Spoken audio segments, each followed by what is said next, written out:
فتخيلي إذا كانت قصة وفاتهم أيضا فيها غموض. وهذا هو حال مذكرات السندريلا سعاد حسني اللي كان لغز كبير في حياتها وبعد وفاتها أيضا، واللي اختلف عليها كثار من الناس. لكن آخر رواية ستصدر هي اللي راح تكشف الحقيقة، والكاتبة هي أخت السندريلا جانجا اللي كشفت لإيتي بالعربي التفاصيل. أنا مش بعمل كتاب عن حياة سعاد حسني، أنا بعمل كتاب عن اللي حصل لسعاد حسني بكل تفاصيله، لأن كل اللي اتكتب عن الموضوع بعد قتلها مش مظبوط، والمعلومات كلها كانت عندي أنا، لأن أنا اللي توليت الموضوع من ساعة الوفاة.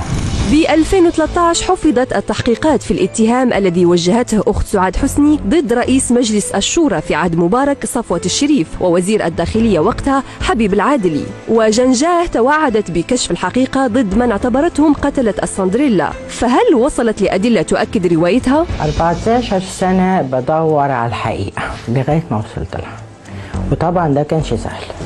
الماديات كانت في القضية لما فتحتها في لندن، وبعدين جيت فتحتها تاني في مصر، وطبعا حاجات كتير طبعا مريت بيها وانا حكي ده كله بالتفاصيل وبالمستندات برضه. بتصريحاتها الدائمة حول وفاة سعاد حسني ذكرت شقيقتها أن سعاد تعرضت للاغتيال وتم إلقائها من شرفة منزلها بعد إعلانها نيتها كتابة مذكراتها، وذلك بعد قرار الدولة وقف علاجها على نفقتها. والآن شقيقتها تقرر نشر هذه المذكرات. خلصت الكتاب خالص وبدور حاليا على دار نشر، لأن لازم الكتاب ينزل على مستوى سعاد حسني، ومش خايفة وممكن أواجه أي بني آدم. بعد الثورة فرقت كتير، لأن أي حاجة قبل الثورة كان هيبقى فيها تعتيم جامد.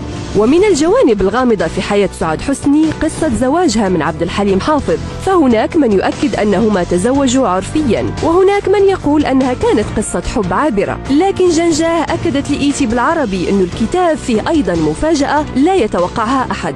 بالنسبة لعلاقتها عبد الحليم وده زواج ولا لا، أنا قلت 100,000 مرة إن هم اتجوزوا، مكتوب بطريقة مش زي ما حضرتك متخيلها، لأن الحتة دي فيها مفاجأة للناس كلها، الجزء ده بالذات ليه مفاجأة.